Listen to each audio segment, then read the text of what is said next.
for coming back to my channel. This is Emily. If this is your first time, thank you for clicking on my link, and please don't forget to subscribe, like, and turn on the notification bell before you leave. And if you're already a subscriber, I really appreciate it, and thank you for coming back to my channel. I'm gonna do another video. This is part of my assisted living journey. If you haven't seen my previous videos, check down on my playlist that says CEO Journey. I'm also gonna link my video up here about searching for your first house for your assisted living, so you can take a look and learn something from my mistakes when you're shopping your first home. On this video, I'm going to talk to you guys about a rough budget that you should kind of have in mind while you start in this process of opening up an assisted living.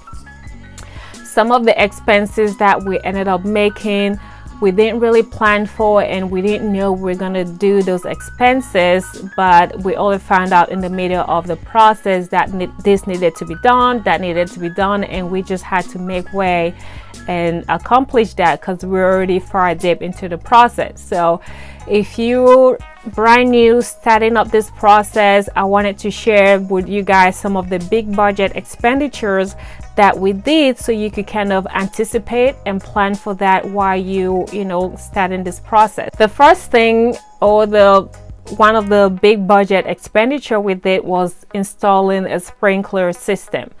The house we bought didn't have a sprinkler system, and we didn't know that if you have a small facility, you needed to have a sprinkler system too. That was all new to us. At first, we thought if you had like a 10-bed facility or 6 or more bed facility, that is when you were required to have a sprinkler system. But now the laws have changed in Maryland.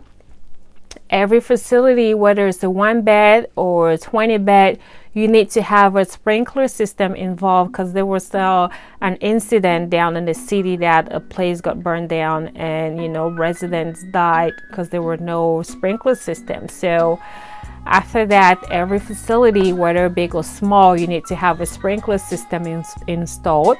So the first big budget we did, or expenditure, was installing a sprinkler system, and that was a whopping $8,000. So yes, it was like, oh gosh, yeah, we spent that. We had to, because we already bought the house. We're already in the middle of the process. We need that to get licensed. The fire inspector needed that to give us approval. So yes, the first big ticketed expense was sprinkler system, and it was about $8,000. The second big ticket expense that we did was extending our driveway. The state requires a specific parking space per resident, and so we needed to add another parking space per the number of residents we were going to have, and our staff, and incorporating leaving a space available in case the fire department or the fire truck needed to pack for something, or if an ambulance came in to pick up a patient or to drop a patient, there needed to be a space always open and available. So with that in mind, the state required us to have an extra parking space. So we needed to extend our driveway to make room for an extra parking space, and that cost $5,000. So this is all just average. Some of them were like a couple hundreds more or less, but this is kind of an idea. If you need to extend your parking space, think about $5,000 average, depending on which contractor you call. So that was another big expense that we did. The other big expense we did was installing an alarm and monitoring system. So the state requires that each home or each residential assisted living has an alarm system, meaning if there was a fire in place, the alarm system should go off. The door opening and closing in and out of the facility, there should be an alarm system notifying that a door is open, or the window is open, or there's a fire in the house, or there is a the smoke detector went off, things like that, or the sprinkler went off. So it needed to have an alarm system installed in a house and approved by the fire department. So that was another about $7,000. So also the fire department requires drawing by an architect of your house. Sometimes when you buy a house, that is included in the settlement, like the drawing of the house, each rooms, the square footage of each room, each level of the house, each living space of the house, each kitchen, the outside of the house. So the fire department requires that drawing, especially like a big, I forgot how big it was, but it's a whole drawing of your house, and each room is allocated on that drawing, and it has the square footage.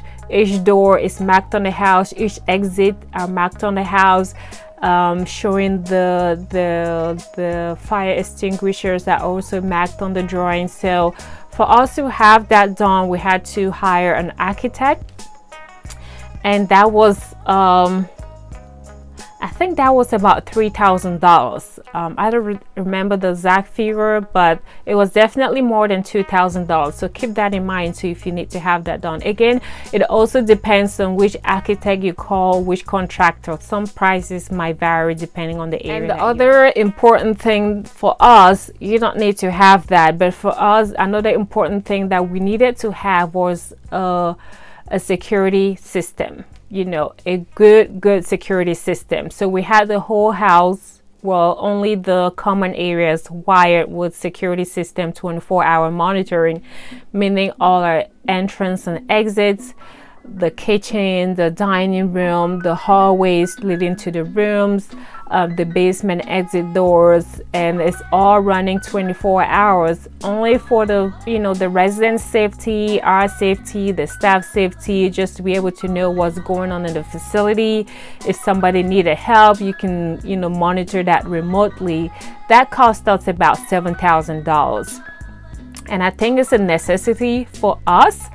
Again, you could get like the baby cameras or whatever, that could be covered, that could be taken away by residents. There's no way for you to really see, but this system is really great because we are able to remotely monitor our facility on our mobile device or our tablet or computer, even when we're not at the facility. That gives some sort of a peace of mind, you know, that, you know, everything is okay. If somebody were to break in the door and the staff is busy with the resident, you can see that on your remote monitoring system and, you know, kind of alert them or call for help or something like that. So that was one expenditure that we needed to have that in our facility, and it cost about $7,000. I mean, you could go for cheaper option, it's up to you, but it depends on what quality you know you're looking for. Again, that's kind of a brief summary of some of the big budgeted or ticketed aspects that we needed to incorporate in our facility. That's minus the cost of the house, obviously, but this is some of the things. If you're thinking of adding that to your home, that's kind of the ballpark range of the expenditures that we had, so you can kind of anticipate and plan for that while you're doing your house hunting and planning on, you know, starting this process. I hope this was helpful to you as you start your process to opening your first assisted living. It is such an exciting and rewarding process. Not only do you have a business, but also you're able to provide that comfortable home for the elderly or the seniors or for someone else that would otherwise not have it. So I'm really excited. I hope you are excited too to start this journey. If this information was helpful to you, please thumbs up, let me know in the comment section, and please don't forget to subscribe, like, share with your friends. And if you have any questions or any topic ideas you want me to address on this CEO journey or assisted living startup process, drop a comment in the comment section and I'll be happy to answer. Again, thank you for watching. This is Emily, and I will see you guys on my next video.